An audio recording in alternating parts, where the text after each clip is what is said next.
ଗୋଟିଏ ବୋଲି ପୁଅ ଜନ୍ମ ଦେଇଥିଲି। ପାଠ ପାଠ ପଢିବ ବୋଲି ପାଠ ପଢିବ ମଦ ଖାଇ ରାସ୍ତାରେ ବୁଲୁଛି। କାହିଁକି ସବୁବେଳେ ତୋ କଥା ଭାବି କାନ୍ଦୁଛ ଯେ? କାନ୍ଦିବିନି ଯେ କାନ୍ଦିବିନି।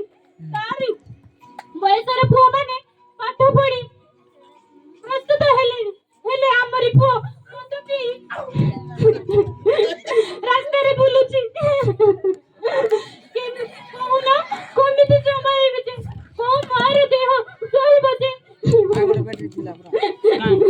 ହଉ ଯାହା ହବା କଥା ହେଇଗଲା, ଏବେ ଆଉ କଣ କରିବା? ତମେ ପୁଅ କଥା ଭାବି ଭାବି ମରିଯିବ। ଚାଲ ତମ ତମ ଘର ଆଡେ ଟିକେ ବୁଲିବାକୁ। ଚାଲ। ହେଲେ ସେମାନଙ୍କୁ ଆମ ଘର କଥା କିଛି କହିବନି। ହଁ ଚାଲ, ମୁଁ ଫୋନ ନମ୍ବରଟି ଖୋଜେ। ହଉ ଚାଲ।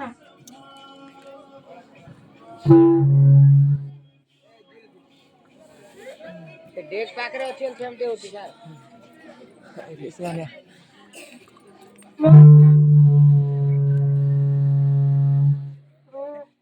ମୋ ଝିଅ ମିନୁ, କୁଆଡେ ଗଲୁ ଲୋ ମା ତୁ?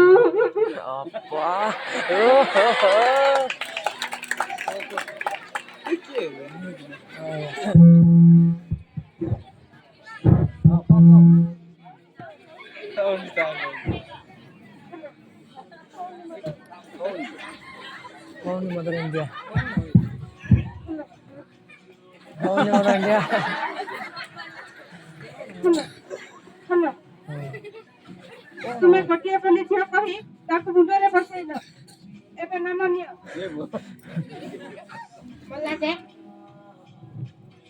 ବାର ବୟସର ଝିଅ, ତାର ସାଙ୍ଗସାଥି ମାନେ ଏବେ ମଧ୍ୟ ଗାଁ ଦାଣ୍ଡରେ ବହୁତ ଜଣ ଖେଳ ଖେଳୁଛନ୍ତି। ମୁଁ ଜଣେ ମା ହେଇ ଏତେ ଛୋଟ ଛୁଆକୁ କେମିତି ସବୁବେଳେ ସମ୍ଭାଳିଥାନ୍ତି? ହଉ, ଯାହା ହବାର ଥିଲା ହେଇଗଲା। ତୁମେ ଯେମିତି ହଉଛ, ତୁମ ଦେହ ଖରାପ ହେଇଯିବ। ମୁଁ ଶେଷରେ ଏକୁଟିଆ ହେଇଯିବି। କହିବି କହିଲେ କୁଳ କୁଟୁମ୍ବକୁ ଲାଜ ନ କହିଲେ କୁଳ ଭାସି ଯାଉଛି।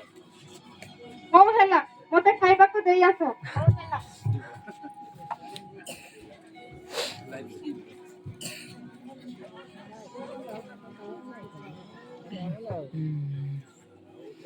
ହ୍ୟାଲୋ, କିଏ? ରିନା? ଓହୋ, ତୁମେ ମିନୁ ବୋଉର ସାଙ୍ଗଟି? ହଁ ହଁ, ଭଲ ହେଲା ଭଲ ହେଲା। ଆସ ଆସ। ହେଇଟି ଶୁଣୁଛ? କଣ ହେଲା? ତୁମ ସାଙ୍ଗ ରିନା ଆଜି ଆମ ଘରକୁ ଆସୁଛି। ଏତେ ବହୁତ ଭଲ କଥା।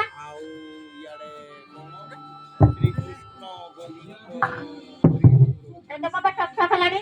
ଗାଁ ଲୋକେ ହଁ ମୁଁ ଦେଖୁଛି।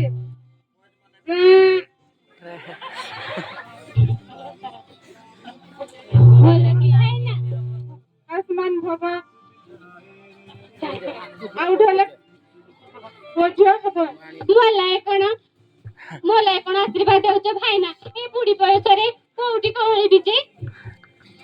ଆସ ଆସ, ବସିକି କଥା ହେବା। ବସିବ କଣ?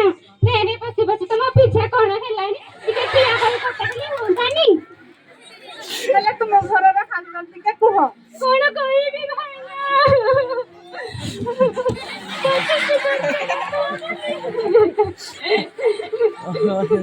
ପାଠ ସାଠ ନ ପଢି ମଦ ପିଇ ରାସ୍ତାରେ ବୁଲୁଛି।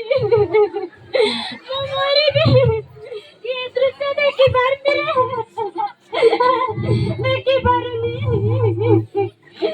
ତାରି ସାଥୀ ପୁଅମାନେ ପରୀକ୍ଷା ଦେବୁ ବୋଲି ପ୍ରସ୍ତୁତ ହେଲେଣି, ହେଲେ ମୋରି ପୁଅ ନାହିଁ। ମଦ ଖାଇ ରାସ୍ତାରେ ବୁଲୁଛି।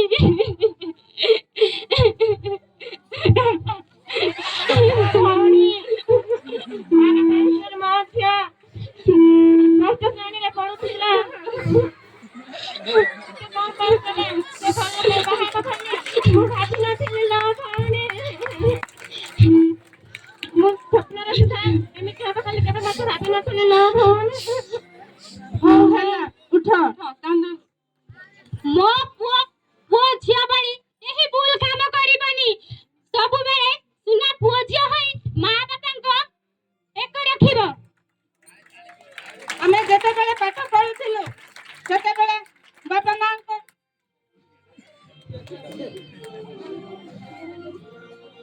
ପ୍ରତି ଭୟ ଭକ୍ତି ସମ୍ମାନ ରହିଥିଲା।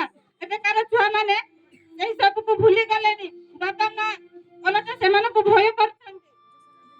ଖାଲି ସେତିକି ନୁହେଁ, ଗୁରୁଜନ ମାନଙ୍କ ପ୍ରତି ଆମର ଆଜ୍ଞା ସମ୍ମାନ ଥିଲା। କିନ୍ତୁ କି ଯୁଗ ହେଲା କେଜାଣେ ଆଜିକାଲି ପିଲାମାନେ ମୋବାଇଲରେ କଥା ହେଇ କି ବାଟରେ ପଥଗ୍ରସ୍ତ ହେଇ ଯାଉଛନ୍ତି। ବାପା ମା ମାନେ ନିଜେ ନ ଖାଇ ପିଲାମାନଙ୍କୁ ଖୁଆଉଛନ୍ତି, ନିଜେ ନ ପିନ୍ଧି ପିଲାମାନଙ୍କୁ ପିନ୍ଧଉଛନ୍ତି। ହେଲେ ଏ ପିଲାମାନେ ଏ ବାପା ମା ମାନଙ୍କର ହୃଦୟ କିଛି ବୁଝି ପାରୁନାହାନ୍ତି। ହଉ ହଉ, ଯାହା ହବା କଥା ହେଲା, ସେ ସବୁ କଥା ଭୁଲି ଯାଅ। ଚାଲ ଆମେ ଯିବା। ଆରେ ରୁହ ରୁହ। अरे हो ना बहुत या କହିଲେ କୁହ କୁହ ଆରେ ରୁହ ରୁହ। ଏତେ ପିଲାମାନେ ଅଛ, ତାଙ୍କୁ ଦେଖି ମୁଁ ମାତ୍ର ତ କାନ୍ଦି ଉଠୁଛି। ଆରେ ପୁଅମାନେ, ମୋ ପୁଅ ଭଳି କେହି ନଷ୍ଟ ଚରିତ୍ର ହବନି ରେ। ମୋ ପୁଅ ଭଳି କେହି ନଷ୍ଟ ଚରିତ୍ର ହବନି। ବାପା ମା ମାନଙ୍କର ତୁ ଏତିକି ତମ ମାନଙ୍କୁ ଆଶା ରଖୁଛି ରେ। नहीं नहीं बांटा बोलते काटा क्या बांटे ଏ ଝିଅମାନେ, ମୋ ଝିଅ ଭଳି କେହି ମଧ୍ୟ ଭୁଲ କାମ କରିବନି। ନିଜ ବାପା ମା ମାନଙ୍କୁ ସବୁବେଳେ କେବେ ମଧ୍ୟ କନ୍ଦେଇବନି। ଏତିକି ମୁଁ ତମଠାରୁ ଆଶା କରୁଛି। ତୁମେ ଏମିତି କିଛି କାମ କରିବ, ବାପା ମା ପରିବାର ସମାଜ ତଥା ବିଦ୍ୟାଳୟରେ ତୁମର ନାଁ ରହିବ। ତୁମେ କିଛି ଭୁଲ କରିବା ପୂର୍ବରୁ ଥରଟିଏ ମାତ୍ର ଏ ବାପା ମା ମାନଙ୍କ କଥା ଚିନ୍ତା କରିବ। ଏହା ଆମେ ତମଠାରୁ ଆଶା କରୁଛୁ। ନିଜର ଚରିତ୍ର ନିଜ ହାତ ମୁଠାରେ ରଖି ସଂସ୍କାର ପୂର୍ଣ୍ଣ ହେବ ଏବଂ ଭଲ ମଣିଷ ହେବାକୁ ଚେଷ୍ଟା କରିବ। ଏହା ତମ ପ୍ରତି ଆମର ବାର୍ତ୍ତା। କାରଣ ସମସ୍ତେ ଭଲ ମଣିଷ ହବ ତ? ଧନ୍ୟବାଦ। ଧନ୍ୟବାଦ। सब करे दो ଭଲ से कोई बात नहीं